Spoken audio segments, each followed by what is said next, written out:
예, 건축법에 예, 거기 보니까 지하층이죠. 지하층. 예, 지하층은 예, 시험에 참 잘 나옵니다. 그리고 오른쪽에도 왼쪽 날개 지하층에 대한 예, 종합 정리를 좀 해놨네요. 예, 그 부분들 예, 보도록 하겠습니다.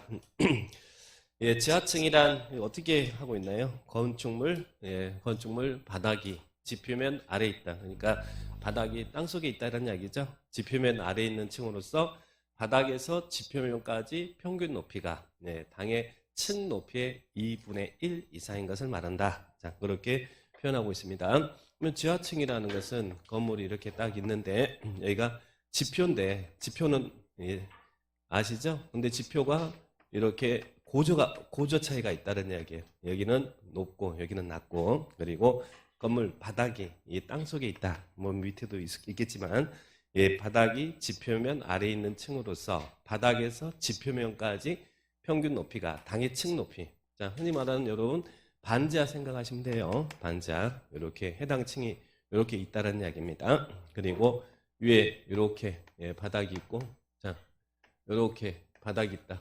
그리고 여기 바닥이 있다. 그러면 요 부분을 지하로 볼 거냐, 지상으로 볼 거냐. 이거 아예 땅 속에 있으면 당연히 지하인데, 그런데 지상과 지하에 이렇게 경계에 있을 때 요 부분을 지하로 볼 거냐 판단하죠. 우리 건축법에서는 지하층이란 것은 건축물 바닥이 지표면 이게 바닥인데 바닥이 지표면 아래에 있는 층으로서 예, 바닥에서 지표면까지 평균 높이가 자, 이거 평균 고저가 있으니까 예, 평균 높이가 당의 층 높이에요. 자, 우리는 여기를 여러분 이걸 뭐라 그래요? 이걸 뭐라 그럴까요? 자, 이거 이거 뭐라 그래요? 바닥이죠. 바닥이 두껍잖아요. 그죠? 예, 바닥이 두껍지 않으면 여러분 수업하다가 한 명씩 사라질 거 아니에요. 퉁퉁 그래서 어디 가서 막 찾아야 될 거 아니에요. 바닥 구조체인데 바닥 구조체 아래면 여기를 예, 우리는 나중에 이 바닥 구조 밑에 우리가 내려보면 바닥 구조체지만 위로 보면 천정이잖아요. 자, 그러면 이 바닥 구조체 아래면 여기를 우리는 반자라 그래요. 반자. 예, 반자. 나중에 이것도 반자 일본식 용어인데 반자. 그러니까 여기서부터 여기까지가 반자 높이에요. 그리고 바닥 구조체 윗면 여기를 층고라고 하거든요. 네, 층의 높은 부분이다. 그러면 지하층이란 것은 바닥에서 지표면까지 평균 높이가 당의 층 높이의 2분의 1 이상이면 해당 층은 지하층이다. 그러니까 쉽게 말해서 땅 속에 들어가져 있는 평균 부분이 위에 올라가져 있는 부분보다 깊으면 해당 층은 뭐가 된다고요? 지하층이다. 그러면 바닥면에서 층고까지 높이가 예, 층고까지 높이가 7m인데 이 바닥에서 지표면까지 평균 높이가 4m면 요거는 지하층이에요, 지상이에요. 여기는 땅속에 들어가 있는 부분이 전체 층의 높이에서 2분의 1 이상이잖아요. 더 깊죠? 그러니까 이것은 지하층이다. 이렇게 표현합니다. 그래서 여기는 지하층이다. 여기는 지하층이에요. 여기 지하.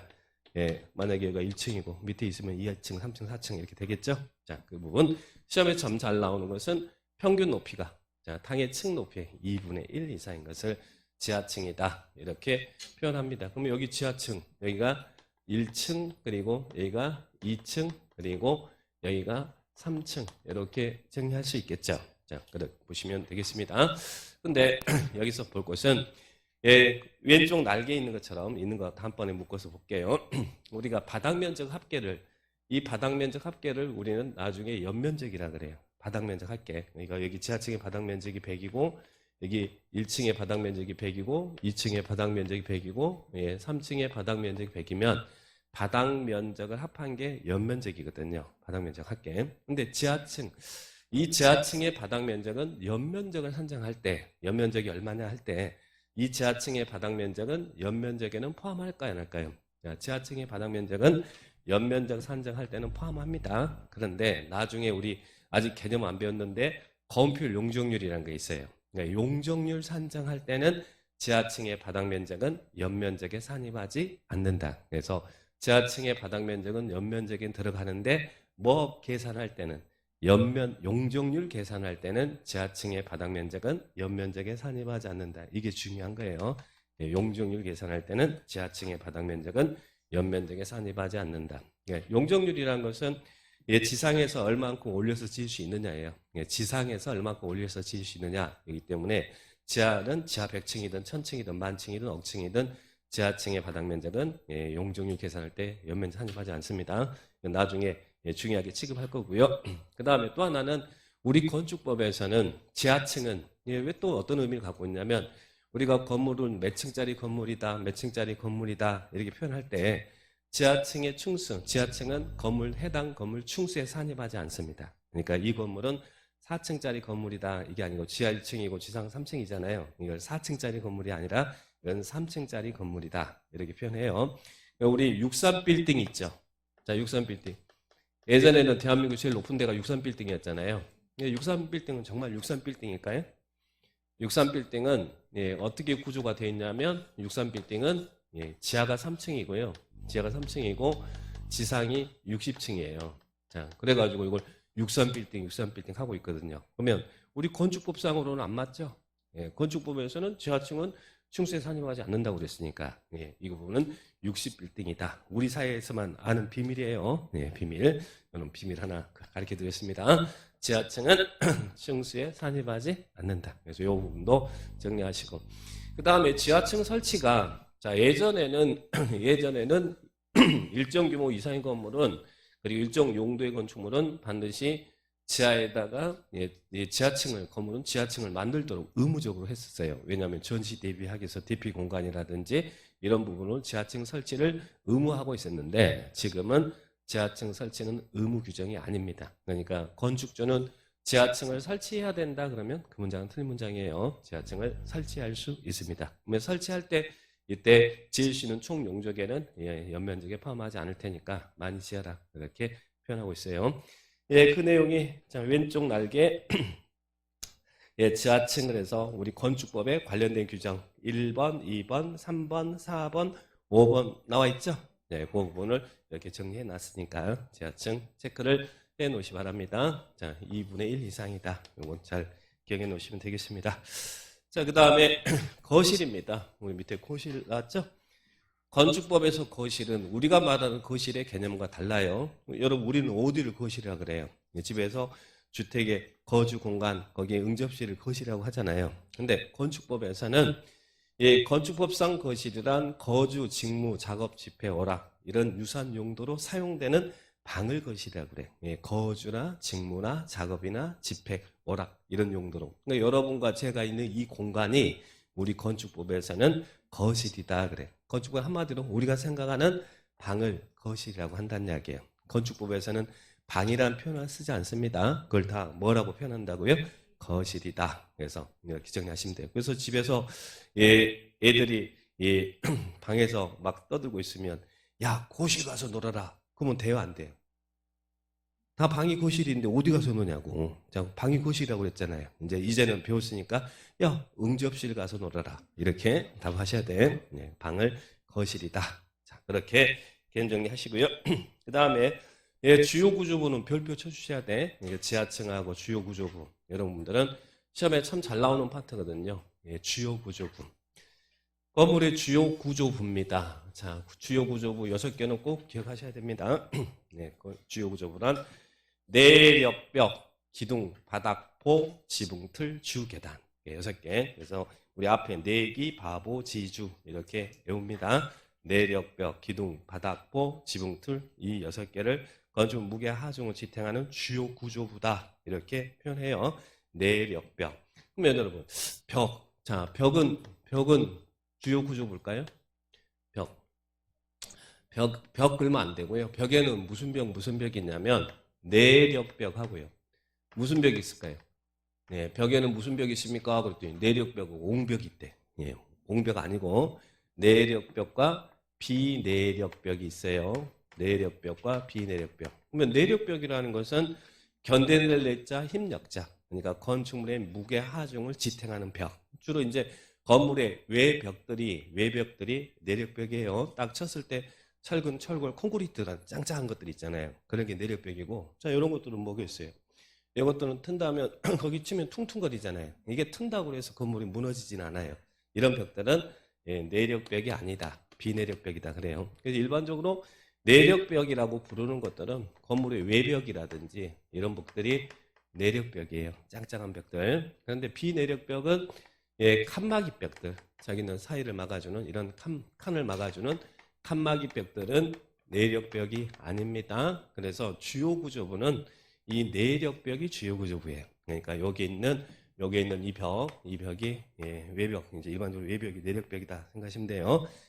이게 내력벽이다. 그래서 내력벽이 주요 구조부입니다. 내력벽.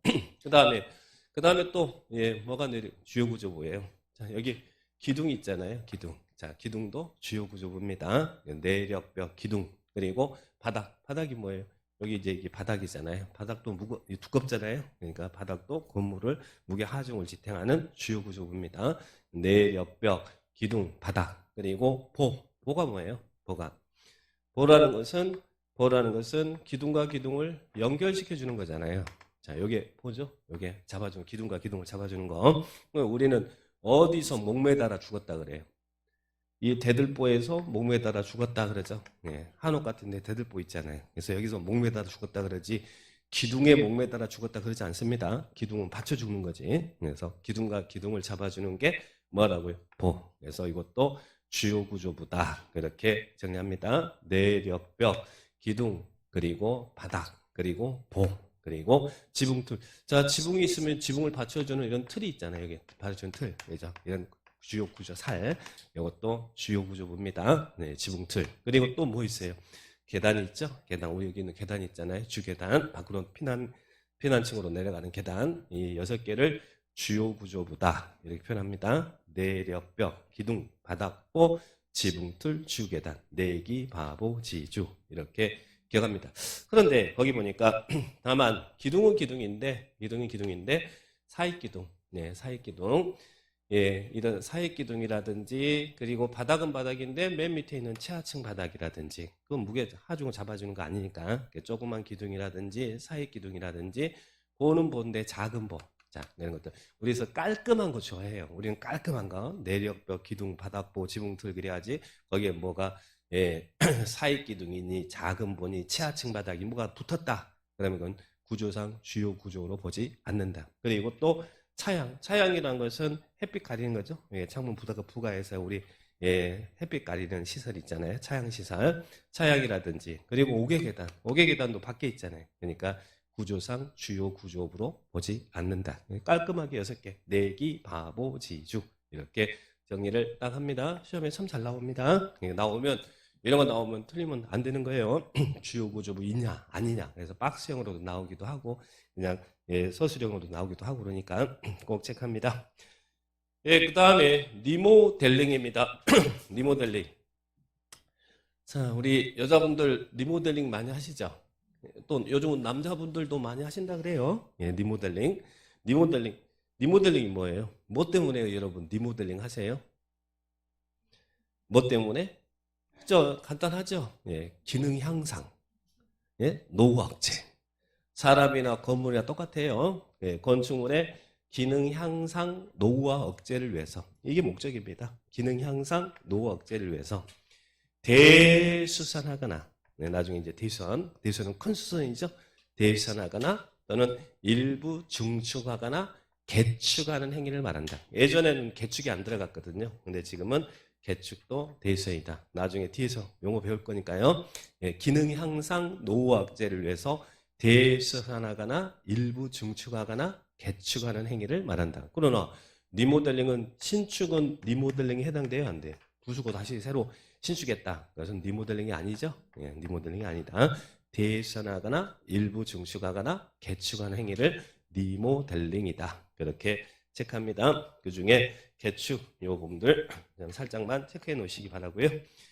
그 다음에 또 오른쪽에 고층 건축물, 초고층 건축물. 자, 고층 건축물, 초고층 건축물 이런 것도 우리 시험 최근에서 출제가 됐는데 건축물은 건축인데 고층 건물이 있고 초고층 건물이 있다는 이야기예요. 그러면 우리 건축법에서는 어떤 건축물을 고층 건축물이라고 합니까? 고층 건축물은 층수가 몇 층요? 30층 이상이거나 30층 이상이거나. 근데 여기서 조심할 것은 또는이라는 거예요. and가 아니라 오와. 둘 중에 하나에 해당되면 고층 건물이에요. 자, 층수가 30층 이상이거나 30층 이상이거나 자, 30층 이상이거나 또는 예, 우리 나중에 뒤에서 배울 때 우리 층의 구분이 명확하지 않는 건물은 4m를 하나의 층으로 보거든요. 4m를 하나의 층으로 봐요. 층의 구분이 명확하지 않는 건축물은 4m를 하나의 층으로 보는데 그러면 30 곱하기 4 그러면 얼마예요? 120이죠? 그러니까 층수가 30층 이상이거나 높이가 120m 이상인 건축물을 고층 건물이다. 둘 중에 하나에 해당되면 고층 건물이다. 또는이라는 걸 여기 and가 아니라 오하라는 것이죠. 그래서 고층 건축물 정리하시면 되겠죠. 예. 그래서 고3이네. 너는 고3이다.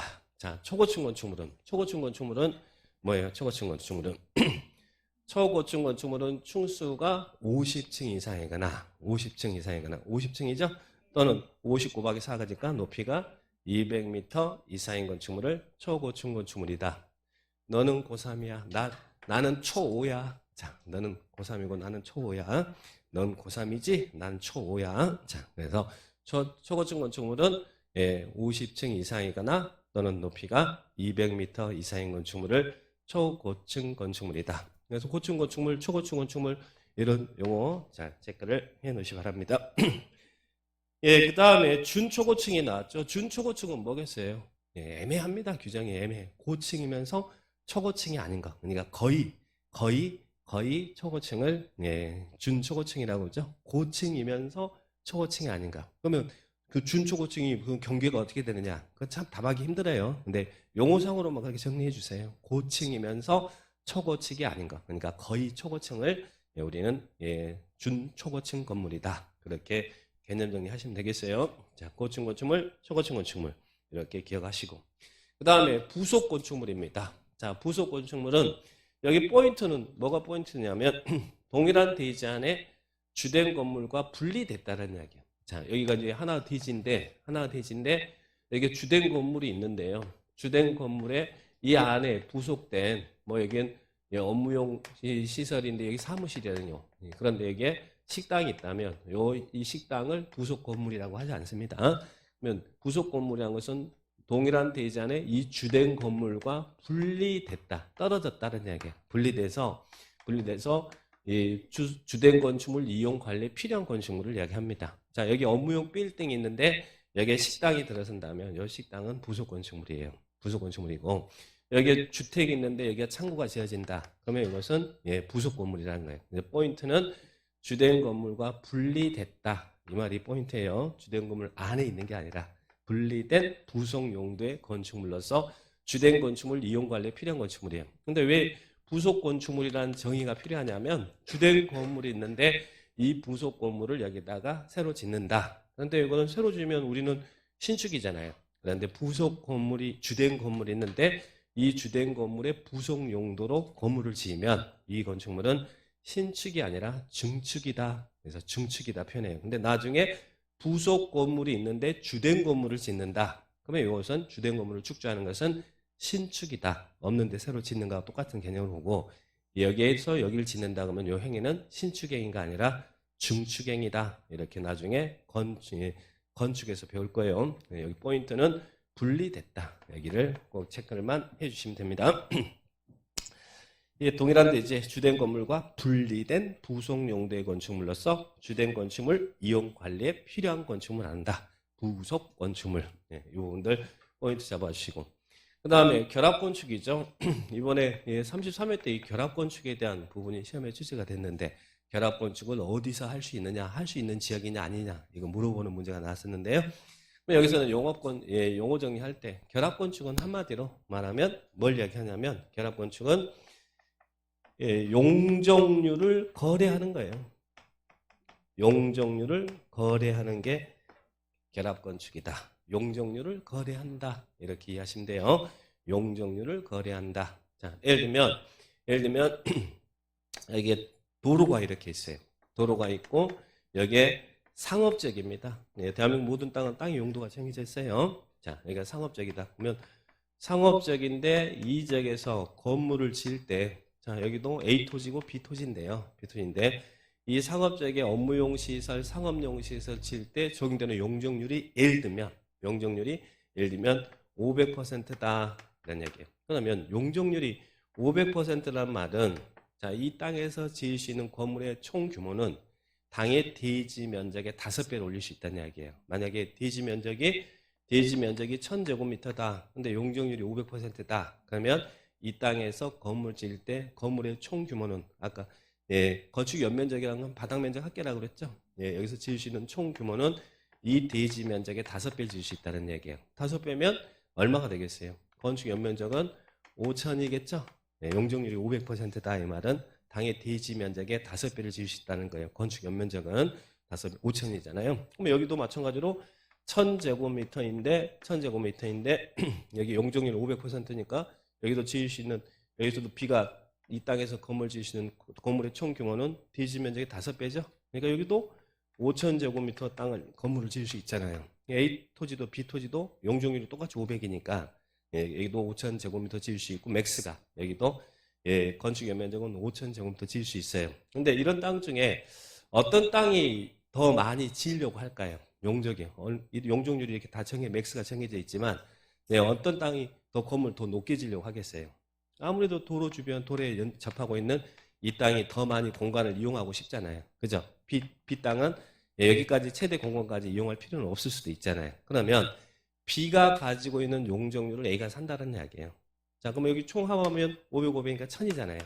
근데 B가 가지고 있는 지을 수 있는 용적이 500%인데 거기 용적률 중에서 300% 삽니다. 300% 사면 B는 300을 팔았잖아요. 그러니까 여기는 지을 수 있는 규모는 2000이 맥스고 여기는 300을 샀으니까 여기는 8000까지 올라갈 수 있다는 이야기죠. 그래서 3000제곱미터를 300%를 더 지을 수 있다는 이야기. 이게 용적률을 거래하는 거잖아요. 그래서 건물 지어가지고 여기다 이제 이용을 한다는 이야기예요. 계약을 체결해서. 근데 이게 뭐냐면 여기 지상권이라고 생각하시면 돼요. 지상권. 그래서 이 용적률 거래는 최소한 30년 이상은 유지가 돼야 된다라고 하는 거예요. 자, 그러면 이런 용적률을 거래하는 것을 뭐라 한다고요? 결합건축이다. 이렇게 표현하면 돼요. 이 표현을 용적률을 개별 대지마다 적용하지 않고 500, 500이지만 개별 대지마다 적용하지 않고 2개 이상의 대지를 통합 적용해서 건축물을 건축하는 걸 말한다. 통합해서 여기는 200 짓고 이 전체 합은 변하면 안 되니까 200 짓고 여기는 800을 짓고 그러면 전체 1000은 똑같이 적용되잖아요. 그러니까 용적률을 거래해서 짓는 것을 결합건축이다. 이렇게 이해하시면 돼요. 자, 그렇게 정리하시면 되겠고 그 다음에 다중이용 건축물. 이 다중이용 건축물, 준다중이용 건축물. 자, 그런 부분도 보니까 요즘 시험의 트렌드는 우리 시험의 트렌드는 뭐가 좀 많이 뭉쳐져 있는 데가 시험에 잘 나오거든요. 이렇게 막 뭐가 뭉쳐져 있는 것들이 시험에서는 잘 나오니까 뭉쳐져 있다는 말은 또 봐야 되는 암기해야 될 부분도 있다는 이야기죠. 그래서 다중이용 건축물, 준다중이용 건물은 시험에 자주 또 나왔어요. 자, 다중이용 건축물. 이 다중이용 건축물이란, 자, 이렇게 정리하고 있습니다. 다중이용 건축물은 이 둘 중에 하나에 해당되면 우리는 다중이용 건물이라 그래요. 자, 다중이용 건축물이란 이 바닥 면적 합계가 5000제곱미터 이상인, 바닥 면적 합계는 합하면 연면적이 되는 거잖아요. 제가 아까 바닥 면적을 합하면 연면적이 된다고 했으니까. 바닥 면적 합계가 5000제곱미터 이상인 이런 용도의 건축물이나 또는 용도와 상관없이 층수가 16층 이상인 건축물은 다중이용 건물이다. 그럼 우리 아파트도 여기 뭐 20층짜리 아파트가 있다. 그러면 이것은 다중이용 건물이라는 이야기야. 다중이용 건축물. 그래서 1에 해당하거나 또는 2에 해당하거나 둘 중에 하나에 해당되면 다중이용 건물입니다. 그러니까 바닥 면적 합계가 5000제곱미터 이상인 이런 용도의 건축물이나 또는 용도에 상관없이 층수가 몇 층 이상인 건축물요? 16층 이상인 건축물. 이 둘 중에 1이나 2에 하나에 해당되면 다중이용 건물이다. 자, 먼저 이렇게 기억합니다. 그 중에 이제 1번을 좀 조심하셔야죠. 무조건 2번은 무조건 16층 이상이면 무조건 다중이용 건물이라고 했으니까. 근데 1번은 5000 이상인 이런 6개 있죠. 이런 용도의 건축물은 다중이용 건물. 단순히 좀 암기를 해야 될 부분이에요. 근데 지금은 암기하지 마시고 나중에 시간 나면 반복하면 된다고 그랬죠. 5000 이상인 무나미 집회시설. 자, 무나미 집회시설. 무나미 집회시설은 보고 즐기는 시설이죠. 뭐 공연장이라든지 집회장, 뭐 애식장도 있죠. 무나미 집회시설이에요. 그래서 공연장이라든지 애식장이라든지 미술관이라든지 박물관이라든지 전시장이라든지 보고 즐기는 시설이 우리 건축법에서는 무나미 집회시설이라는 용도로 분류해놨어요. 그러면 5000 이상인 예, 이런 문화 및 집회시설은 다중이용 건물이다. 그러니까 미술관이나 박물관이나 그 규모가 5천 이상이면 다중이용 건물이라는 이야기예요. 그런데 예, 동물원, 식물원도 여러분 동물원, 식물원은 동물, 식물 관련 시설이에요? 아니면 예, 문화 및 집회시설이에요? 여러분 동물원, 식물원에 동물, 식물 먹으러 가요? 아니면 동물, 식물 보러 가요? 오늘 동물원 딱 가가지고 오늘 나 사자 한 마리 먹고 올까? 이러진 않잖아요. 사자 보러 가잖아요. 그죠? 그러니까 동물원, 식물원도 동물, 식물 관련 시설이 아니라 보고 즐기는 문화 및 집회시설이에요. 단 근데 무엇은 제외한다고요? 동물원, 식물원은 제외한다. 예, 동물원, 식물원 빼고 동물원, 식물원 아닌 5천 이상인 문화 및 집회시설은 다중이용 건물이다. 이렇게 표현해요. 그 다음에 종교시설. 종교시설이 뭘까요? 교회 성당이죠. 그러니까 규모가 5천 이상인 교회나 성당은 다중이용 건물이다. 종교시설. 그 다음에 판매시설. 판매시설의 가장 대표적인 게 뭘까요? 네, 가장 대표적인 것이 여러분이 딱 떠오르는 게 백화점 있죠? 백화점. 이런 것들이 5천 이상. 판매시설은 백화점인데 5천 이상인 이런 판매시설은 다중이용 건물이다. 이렇게 이해를 하시고. 그 다음에 운수시설 중 여객용 시설. 여객용 시설이 뭡니까? 사람 실어 나르는 시설이잖아요. 공항이나 철도나 고속버스 터미널이나 이런 시설이 여객용 시설이죠.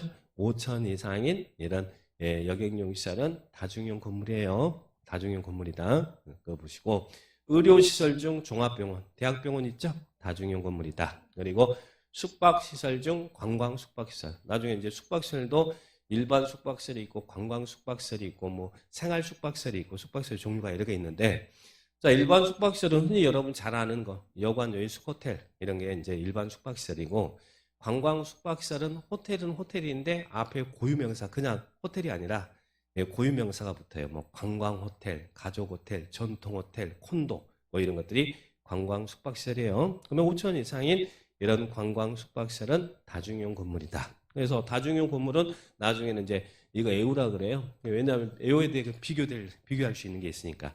문종판 여종관 몇 번 중얼중얼 하면 됩니다. 문종판 여종관 지금부터 외우려고는 하지 마시고 이렇게 딱 잡아 놓으시고 문종판 여종관 한 번씩 딱 똥배 쳐가지고 딱 체크해 놓으시고 5천 이상인 문종판 여종관 또는 층수가 16층 이상인 건축물은 다중이용 건물이다. 다중이용 건물이다.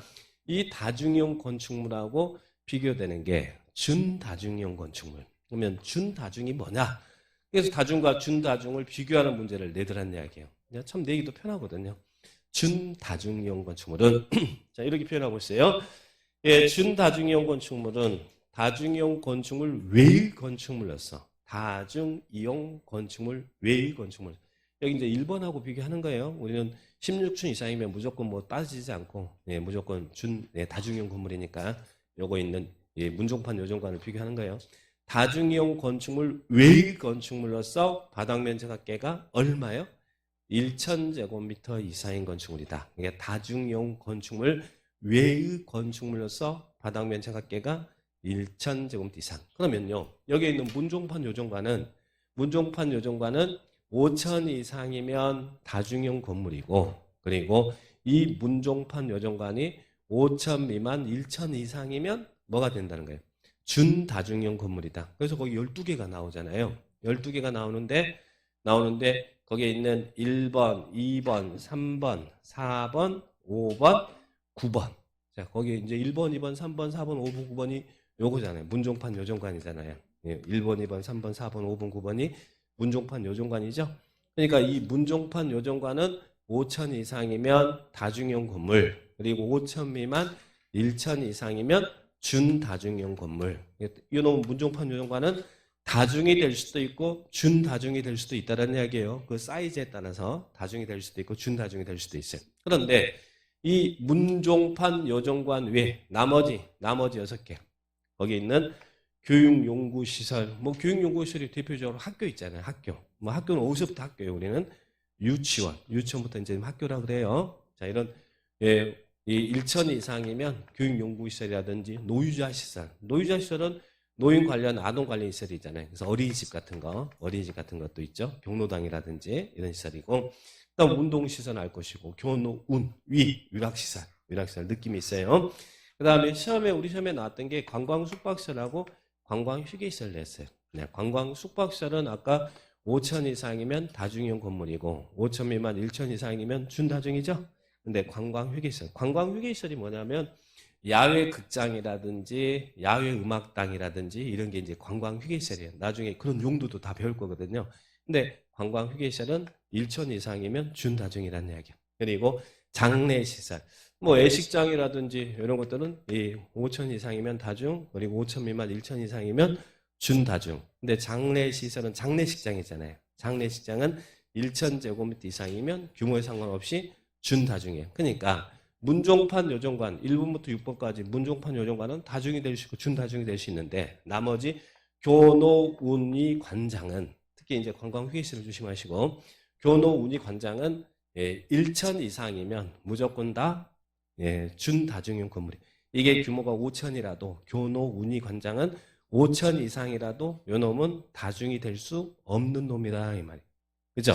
여기는 다중이 될 수도 있고 준다중이 될 수도 있는데 사이즈에 따라서. 근데 나머지 6개 교노, 운이, 관장은 1천 이상이면 그 규모가 5천이라도 그것은 뭐가 된다고요? 준다중용 건물이다. 그래서 이 교노, 운이, 관장은 다중이 될 수 없는 준다중이에요. 그래서 시험에 그걸 물어보더란 이야기예요. 그래서 시험에 이렇게 나왔죠. 바닥면적 합계가 5천 제곱미터인 관광 숙박시설은 다중이용 건물이지만 바닥면적 합계가 5천 제곱미터인 관광 휴게시설은 뭐라고 해야 돼요? 준다중이라고 해야죠. 5천이라도 이놈은 준다중이지 다중이 될 수 없잖아요. 그러니까 요 구분을 하셔야 돼요. 그러려면 나중에는 이제 다중과 준다중을 비교하는 문제가 나올 거면 일단 문종판 요정관을 외워놔야 되겠잖아요. 문종판 요정관을 외워야 나머지 다중이 될 수 있는 준다중을 비교할 수 있으니까. 그죠? 그래서 나중에는 문종판 요정관은 외워두셔야 됩니다. 그래서 이제 막 중얼중얼 수업할 때마다 중얼중얼 할 거예요. 자, 그러면 다중용 건축물, 준다중용 건축물. 자, 그렇게 정리를 하시면 됩니다. 자, 다중용 건물, 준다중용 건물 이런 개념 정리를 한번 해 놓으시고 그 다음에 이제 밑에 건축 관계자가 쭉 나와요. 이제 건축법에 등장하는 인물이죠. 거기 건축 관계자 그래서 거기 건축주도 나오고 건축주가 누구예요? 건축주가 여러분이죠. 여러분 건물 주인이잖아요. 그죠? 여러분이에요. 건물을 짓는 발주자잖아요. 건축 여러분이죠. 건축주가 있고 또 설계자가 뭐 하는 사람이에요? 설계하는 사람이지 뭐 우리가 다 아는 사람이잖아요. 그러면 시공자는 뭐 하는 사람이에요? 설계 도면대로 시공하는 사람이잖아요. 시공하는 사람. 그죠? 그러면 감리자는 뭐 하는 사람이에요? 감리하는 사람이지 뭐 하는 사람이에요? 우리 다 아는 사람이지. 그러면 감리자는 설계자가 설계해준 대로 설계는 건축사가 설계하잖아요. 설계자가 설계해준 대로 시공자가 제대로 시공하고 있는지 지도 감독하는 사람이 감리자죠. 감리자. 그래서 일반적으로는 좁은 의미에서 건축 관계자 그러면 좁은 의미에서 이 사람들을 우리 건축법의 4대 인물이다 그래서 건축 관계자라고 일반적으로 얘기합니다. 근데 여기서 이제 넓은 의미로 이제 건축 관계자를 다 묶어서 정리했는데 근데 여기는 개념 정리만 하시고 뭐 이게 좁으냐 넓냐 그런 건 따지지 않을 테니까 이 사람들은 누군지 알겠죠. 근데 이거하고 비교하기 위해서 하나 알아둘 게 관계 밑에 보니까 관계 전문 기술자가 있어요. 관계 전문 기술자. 오른쪽에 5번에 보니까 관계 전문 기술자 나왔죠. 관계 전문 기술자란 구조나 설비에 있어서 전문 기술 자격을 보유하고요. 구조, 설계에 있어서 구조나 설비에 있어서 전문 기술 자격을 보유하고 이런 설계자 그리고 감리자와 협력하는 사람을 관계 전문 기술자다 그래요. 쉽게 누구냐면 우리 주변에 보면 기술사 있잖아요. 기술사 있죠? 구조 기술사, 설비 기술사. 이 기술사는 관계 전문 기술자라 그래요. 관계 전문 기술자. 그래서 구조나 설비에 있어서 전문 기술 자격을 보유하고 설계자, 감리자와 협력하는 사람을 관계 전문 기술자다 이렇게 표현합니다. 그래서 나중에 건축 분쟁 전문위원회 할 때 자 이럴 때 뭐 이제 관계 전문 기술자라는 사람도 나오고 건축 관계자라는 사람도 나오거든. 그때는 건축 관계자는 이 사람을 이야기하는 거예요. 그래서 여기는 이제 제가 이 4명을 좁은 의미의 건축 관계자라고 하고 이와 비교해서 관계 전문 기술자가 있습니다. 관계 전문자는 기술사를 관계 전문 기술자다. 설비 기술사, 구조 기술사. 기술사는 예, 관계 전문 기술자다. 이렇게 용어만 하나 정리를 해 놓으시 바랍니다. 자, 5번에 관계 전문 기술자 나와 있죠? 예, 거기만 체크. 그 다음에 예, 거기 13번 설계도서도 나왔어요. 설계도서. 설계도서가 뭐냐? 용어 정리할 때. 자, 설계도. 자, 설계도. 자, 도서잖아요. 그림도자에다 서류서자니까. 자, 그러면 설계도서란 공사용 도면이 있어야겠죠? 도면. 근데 도면을 설명하는 설명서가 필요하잖아요. 그래서 이런 구조 계산서, 시방서 그러니까 꼭 요구하는 것 같죠? 예. 예, 이 도면 설명서라고 생각하시면 돼요. 도면을 설명하는 서. 자, 그래서 공사용 도면이나 구조 계산서, 시방서 이런 것들을 다 합쳐서 설계도서라 한다. 그림도자, 서류서자. 그래서 설계도서 그러면 이런 것들 다 합쳐서 예, 설계도서다. 이렇게 기억하시면 되겠습니다. 자, 그래서 예, 왼쪽에도 오른쪽에도 기출 그렇게 지문이 나왔잖아요. 구조 계산서와 시방서는 설계도서에 해당된다. 그죠? 자, 이것을 다 합쳐서 설계도서다. 이렇게 기억을 딱 하시면 되겠습니다. 예, 그 다음에 14. 내화구조, 방화구조. 자, 내화구조, 방화구조. 내화구조, 방화구조. 내자가야 견뎌낼 내자예요. 화자가 불화자. 그러니까 내화구조라는 것은 화재에 견딜 수 있는 성능을 가진 구조라는 이야기예요. 견뎌낼 내자, 불화자. 화재에 견딜 수 있는 성능을 가진 구조. 자, 그러면 어떤 구조들을 우리는 내화구조라고 하냐. 자, 화재에 견딜 수 있는 철근이나 철골이나 벽돌이나 일정 두께 이상의 벽돌. 그러면 철근이나 철골 같은 경우 불타도 견뎌내잖아요. 예, 이게 소멸하지는 않잖아요. 그죠? 예, 애진간에서는 이게 막 녹거나 그러지도 않고. 그래서 그런 화재에 견딜 수 있는 성능을 가진 구조를 무슨 구조를 한다고요? 내화 구조. 그래서 철근, 철골, 콘크리트, 벽돌 이런 것들이 내화 구조라고 그래요. 그래서 여기 있는 일정 두께를 갖춘 철근이나 콘크리트, 벽돌, 속적 콘크리트 이런 것들은 예, 불타더라도 안 없어지잖아요. 그러니까 이것들을 내화 구조라고 표현합니다. 화재 견딜 수 있는 성능을 가진 구조. 근데 이와 비교해서 방화 구조가 있어. 방화 구조는 뭘 방화 구조라고 하냐면 화염의 확산을 막을 수 있는 성능을 가진 구조. 자, 예를 들면 자, 내화 구조는 아예 불에 타지 않도록 화재 견뎌낼 수 있는 철근, 철골, 콘크리트가 이제 내화 구조인데, 근데 방화 구조는 여기가 여기 있네. 목조 건물이 있어. 목조. 그럼 여기가 지금 목조로 나무로 지어진 건물이라는 이야기예요. 그럼 목조 건축물 같은 경우는 화재가 발생하면 어떻게 되겠어요? 순식간에 타겠잖아요. 대형 인명 피해 발생할 수 있잖아요. 그래서 화염의 확산을 막을 수 있도록 이 외벽에다가 방염 처리를 하는 거예요. 그래서 여기 모르타르 해반주 경호 7두께가 뭐 2cm 이상해야 된다. 이건 알 필요는 없어요. 지금 개념을 이해하려고 하는 거예요.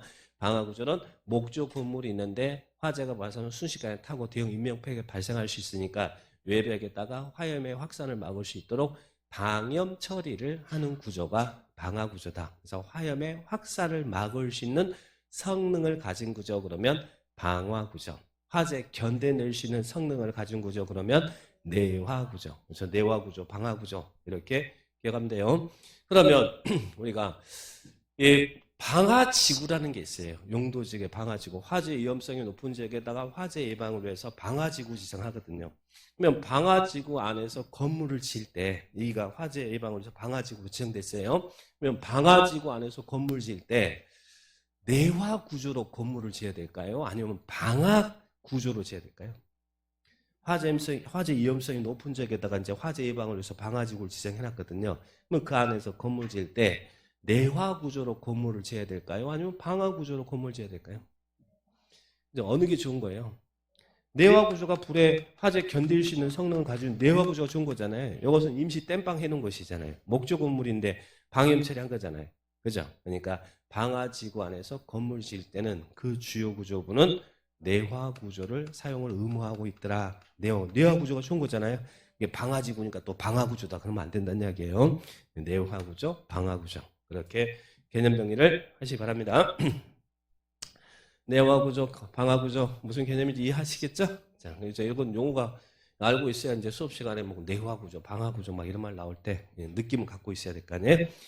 네, 그다음에 네, 내화 구조. 방화지구 안에서는 건물 지을 때 구조는 내화 구조. 네, 화재 견딜 수 있는. 그리고 재료는 밑에 보니까 불연재료, 난연재료 있죠. 네, 불연재료. 불연재료, 난연재료. 그러면 불연재료는 여기 방화지구 안에서는 구조는 내화 구조, 재료는 여기 구조는 화재 견딜 수 있는 내화 구조되고 재료는 여기는 뭐 공작물이나 이 간판이나 이런데 이제 재료 같은 데는 불연 재료를 사용해야 돼. 그러면 불연 재료는 뭐고 또 난연 재료는 뭐냐? 불연 재료는 불에 타지 않는 재료예요. 화재가 발생하더라도 불에 타지 않는 재료. 불에 타지 않는. 그러면 난연 재료는 타긴 타는데 불에 잘 타지 않는 재료예요. 그러면 불에 타지 않는 재료가 좋아요? 아니면 타긴 타는데 불에 잘 타지 않는 재료가 좋아요? 아예 안 타는 게 좋지 타는 타는데 잘 타지 않는 게 좋은 건 아니잖아요. 그러니까 방화지구 안에서 건물의 구조는 내화 구조, 재료는 무슨 재료? 불연 재료를 사용을 의무화하고 있더라. 그래서 재료는 불연 재료. 그래서 우리 건축법에는 내화 구조, 불연 재료 이런 말이 너무 잘 나오는 거예요. 건물 지을 때 내화 구조, 재료는 불연 재료. 그래서 불에 타지 않는 재료. 나는 재료는 불에 잘 타지 않는 재료. 방화지구에서는 이걸 사용을 의무화하고 있더라. 이렇게 기억하시면 됩니다. 그래서 밑에 나는 재료, 불연 재료 있죠? 거기만 개념 체크하시면 돼요. 자, 그 다음에 발코니입니다. 발코니가 뭐예요? 자, 여기 있고 발코니. 발코니란 외벽에 부가해서 건물 내부에 연결하는 완충 공간으로서 외벽에 부가해서 설치되는 공간을 말하죠. 우리 아파트 발코니 있잖아요. 자, 그런데 여기서 하나 기억할 것은 외벽에 부가해서 전망, 휴식 등의 목적으로 부가해서 설치된 공간을 발코니라고 하는데 주택 우리 건축법에서는 주택에 설치되는 발코니. 포인트는 주택에 설치되는 발코니예요. 주택에 설치되는 발코니는 필요에 따라서 거실, 침실, 창고 등의 용도로 사용할 수 있더라. 자, 그래서 주택에 설치된 발코니는 필요에 따라서 거실이나 침실이나 창고 등의 용도로 사용할 수 있다. 이 말이 무슨 말이에요? 발코니 확장이 합법적이다. 이 말이잖아요. 그래서 아파트 분양받을 때 제일 먼저 물어보는 게 요즘 뭐예요? 발코니 틀 겁니까? 안 틀 겁니까? 그거 하잖아요. 그래서 견적이 또 다르잖아요. 그렇죠? 그래서 근데 발코니 확장이 합법적인 것은 자, 무조건 발코니를 틀 수 있는 게 아니에요. 대상은 주택이다. 주택에 설치되는 발코니는 필요에 따라서 거실, 침실, 창고 등의 용도로 사용할 수 있다. 이런 부분만 딱 체크를 해 놓으시면 됩니다. 자, 보시면 되겠습니다. 자, 그래 보시고 그 다음에 또 특별건축구역입니다. 자, 개념만 이해하죠. 특별건축구역은 조화롭고 창의적인 건물이 건축될 수 있도록 특례를 적용하기 위해서 특별히 지정하는 거예요. 조화롭고 창의적인 건물이 건축될 수 있도록, 즉 예쁜 건물이 건축될 수 있도록 특례 적용하기 위해서 특별히 지정하는 거예요. 그러면 특례라는 것은 좋은 걸까 안 좋은 걸까? 조화롭고 창의적인 건물이 건축되려면 좋은 거겠죠. 그래서 건축법의 일부 규정을 적용하지 않거나 또는 완화하거나 통합 적용하기 위해서 특별히 지정하는 거예요. 여기를 법 규정을 적용하지 않거나 완화하거나 통합 적용하기 위해서. 근데 여기를 법 규정을 강화하거나 그러면 안 되겠죠. 그때는 이쁜 건물이 들어설 수 없잖아요. 규제가 강화되면. 그래서 특례를 적용하기 위해서 특별히 지정하는 거예요.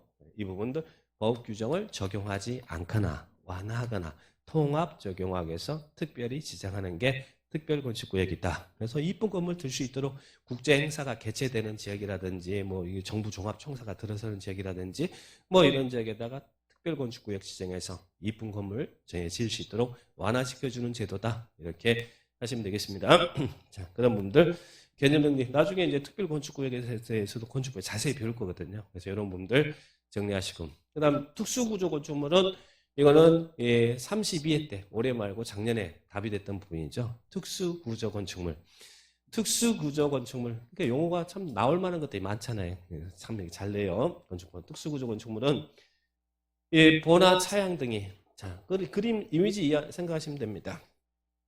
건물이 이렇게 있는데요. 건물이 있는데 여기 보여요. 보라든지 차양 햇빛 가리는 시설 보나 이런 차양 시설이 외벽에 부가해서 3m 이상 돌출되어 있는 이런 건축물을 우리는 특수구조 건축물이다. 그래서 보나 차양 시설이 몇 미터 이상 돌출됐다는 이야기예요. 3미터 이상 돌출되어 있는 건축물이 특수구조 건축물이다. 보나 차양이 외벽에 부과해서 3미터 이상 돌출되어 있는 건축물이 특수구조 건축물이다. 이렇게 기억합니다. 거기 있는 1번. 1번이 박스 1번이잖아요. 한쪽 끝은 고정되고 다른 끝은 지지되지 않는 구조로 된 보차양 등이 외벽의 중심선으로부터 3m 이상 돌출된 건축물을 말한다. 그죠? 이게 특수구조 건축물.